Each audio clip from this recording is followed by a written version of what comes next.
विप्र सेना ने उदयपुर से 29 अक्टूबर को होने वाले महापड़ाव का सोमवार को आगाज किया। उदयपुर पहुंचे विप्र सेना के राष्ट्रीय प्रमुख सुनील तिवारी ने मीडिया को संबोधित करते हुए कहा कि ईडब्ल्यूएस के आरक्षण को 10 से 14% करने और सनातन बोर्ड के गठन की मांग को लेकर विप्र सेना के बैनर तले महापड़ाव के दौरान लाखों लोग इकट्ठा होंगे। अगर सरकार हमारी मांग नहीं मानती तो यह संख्या बल दुगुना होकर सड़कों पर उतरेगा।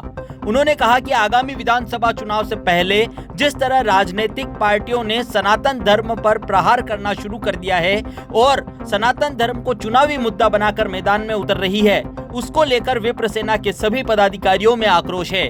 उन्होंने कहा कि सनातन को न कोई खत्म कर सका है और न ही कोई खत्म कर सकेगा, ये सदा के लिए अमर है। इस दौरान महंत रास बिहारी शरण शास्त्री ने भी संतों से आह्वान करते हुए कहा कि सनातन बोर्ड के गठन की आवश्यकता को देखते हुए सभी संत इस महापड़ाव में शामिल होंगे और लाखों की संख्या में लोग अपनी आवाज को बुलंद करते हुए सरकार तक पहुंचाएंगे। उन्होंने कहा कि जिस तरह सनातन को एक मुद्दा बना लिया गया है और उस पर राजनीति की जा रही है, यह संत समाज कतई बर्दाश्त नहीं करेगा।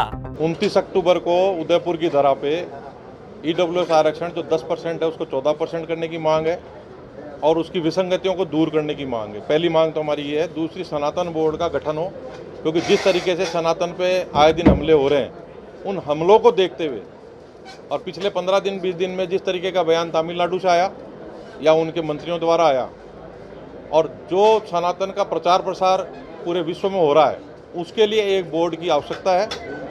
और जो ईडब्ल्यूएस आरक्षण जो है, जिसको उन्होंने केंद्र का सर्टिफिकेट अलग, राज्य का अलग, तो एक ही सर्टिफिकेट हो, एक ही नियम हो और जो अन्य आरक्षण को जो आपने फ़ायदे दिए हैं उनके इक्विवेलेंट ही हमारे ईडब्ल्यूएस आरक्षण को भी रखा जाए और इसको 10% से 14% करा जाए। इन मांगों के साथ 29 अक्टूबर को हम लोग एक आयोजन करने जा रहे हैं। तो सही है आपका कहना, सनातन को चाहे हॉलीवुड हो, चाहे बॉलीवुड हो, चाहे कोई नेता हो, चाहे राजनीति में प्रवेश हो, उसका एक साधन मान लिया गया है कि सनातन पर हमला करो, आपको राजनीति में प्रवेश मिल जाएगा। पर ऐसा है नहीं। आप ऐसे कृत्य करने वालों को आप देखें कि वो बिल्कुल अलग हो गए समाज से। कि मैं फिर कह रहा हूँ, सनातन कोई एक जाति विशेष का नहीं है। सनातन एक सोच है, सनातन एक ब्रह्मांड है। सनातन को समझने के लिए उस जैसे जिस व्यक्ति ने, उदयनिधि ने बयान दिया था इस पे, उसका मैं थोड़ा सा आपको बताना चाहता हूँ। पहले वो फिल्मों में गया, पिट गया, फिर वो डायरेक्टर बना, पिट गया, फिर वो राजनीति में गया, पिताजी के भरोसे वहाँ पिट गया। अब पिताजी को लगा अब चल ही नहीं रहा, ये फ्यूज बल्ब है, इसको कैसे चलाएं। तो पिताजी ने एक स्क्रिप्ट लिख के दी, क्योंकि वो अकस्मात नहीं था, एक आयोजन था, इरेडिक्शन ऑफ सनातन, सनातन को समाप्त कैसे किया जाए, इस पे बोल रहे थे वो लोग। तो वहाँ उसने, गधे ने अपने तरीके से बात करी और आज उसका असर देख लो कि आज वो